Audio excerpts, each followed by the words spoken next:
Cardiac cycle. Each beat में जो chain of events involve होते हैं एंड वो इवेंट्स खुद को रिपीट करते हैं साइकिल की तरह, उसे कार्डियक साइकिल कहते हैं। कार्डियक साइकिल में टू मेजर इवेंट्स हमें नजर आते हैं। Contraction that is systole when blood is released and relaxation that is diastole when blood is filled in the heart. Events of cardiac cycle, दो type के events हैं। एक atrial events है, atria में जो इवेंट्स होते हैं उन्हें एट्रियल इवेंट्स कहते हैं, और जो वेंट्रिकल्स में हमारे इवेंट्स चल रहे हैं उन्हें वेंट्रिकुलर इवेंट्स कहते हैं। Now division and duration, we know कि heart beats at the rate of 72 beats per minute.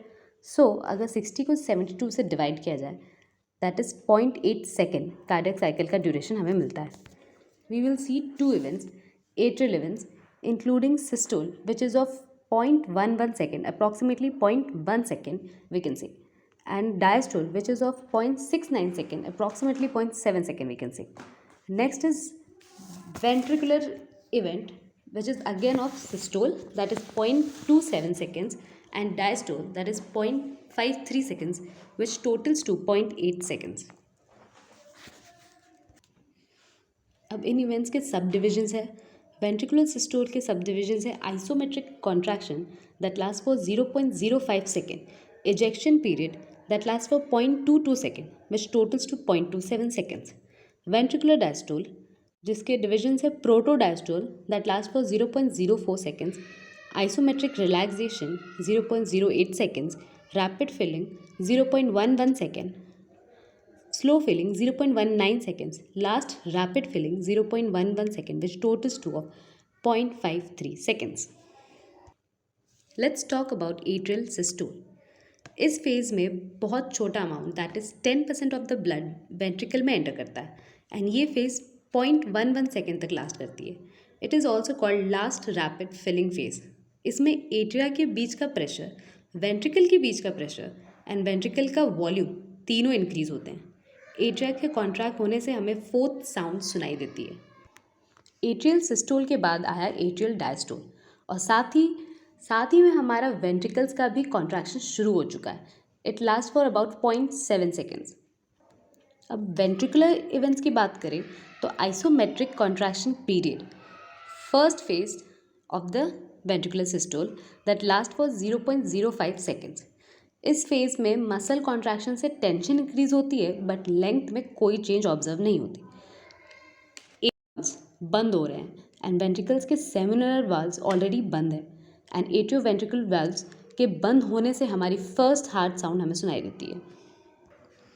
Next is ejection period which last about 0.22 second.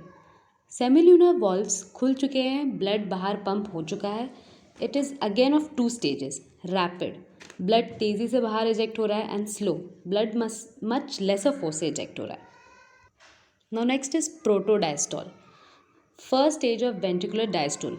Blood के वेंट्रिकल के बाहर आने से वेंट्रिकल्स का प्रेशर तो ड्रॉप हुआ but iota and pulmonary artery का बढ़ गया, और क्योंकि आयोटा का प्रेशर वेंट्रिकल के प्रेशर से ज़्यादा है इसलिए सेमिल्यूनर वॉल्व्स इमीडिएटली बंद होते हैं एंड हमें सेकेंड साउंड ऑब्जर्व होती है।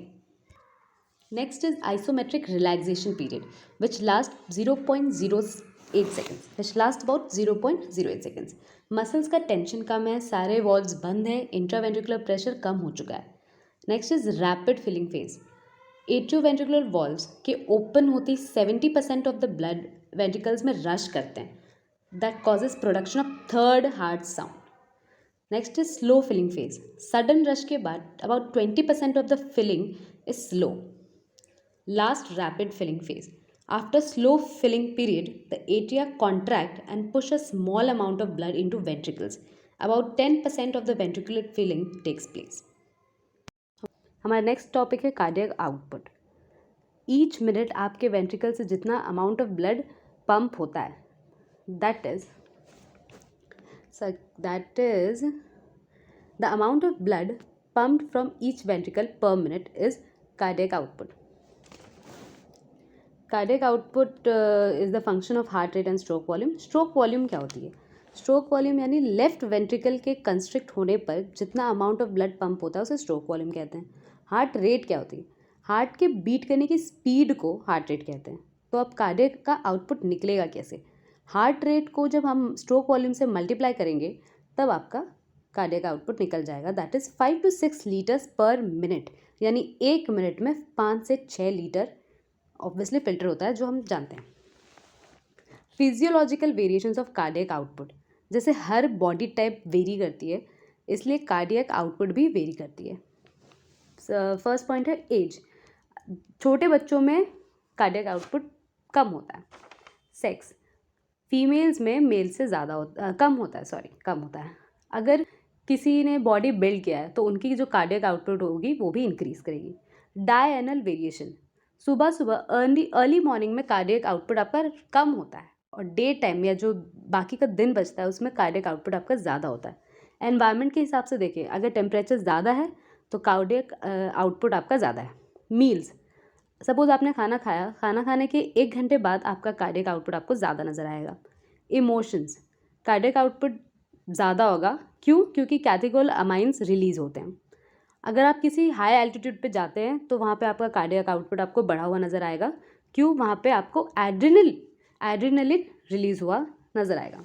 प्रेगनेंसी के लास्ट वाले लेटर मंथ्स की बात करें तब आपका कार्डियक आउटपुट ज़्यादा होगा। सोते टाइम भी आपका कार्डियक आउटपुट आपको ज़्यादा ही दिखेगा।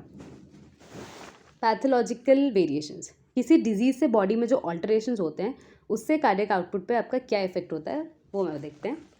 अगर आपको फीवर, एनीमिया या हाइपर थायरॉयडिज्म है तो आपका कार्डियक आउटपुट आपको ज़्यादा ही मिलेगा।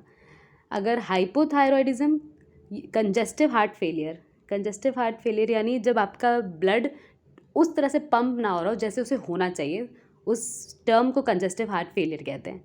जब आपको किसी टाइप का शॉक लगा हो या फिर हेमरेज हुआ है तब आपको आपका कार्डियक आउटपुट कम मिलेगा। और ऐसे फैक्टर्स जो आपके कार्डियक आउटपुट को मेंटेन करते हैं, 4 टाइप के फैक्टर्स है। वीनस रिटर्न, आपकी बॉडी का ब्लड जब आपके हार्ट की तरफ वापस आ जाए उसे वीनस रिटर्न कहते हैं। ये आपके कार्डियक आउटपुट को मेंटेन करता है। फोर्स ऑफ कॉन्ट्रैक्शन, किस फोर्स से आपकी हार्ट कॉन्ट्रैक्ट कर रही है, ऑब्वियसली। हार्ट रेट जो मैंने बताया, स्पीड, आपके बीट करने की स्पीड को हार्ट रेट कहते हैं। पेरिफेरल रेजिस्टेंस, यानी जो आपके ब्लड वेसल्स हैं उनका जो रेजिस्टेंस आता है जिससे ब्लड प्रेशर बनता है उसे पेरिफेरल रेजिस्टेंस कहते हैं। ये 4 पॉइंट्स आपके कार्डियक आउटपुट को मेंटेन करता है।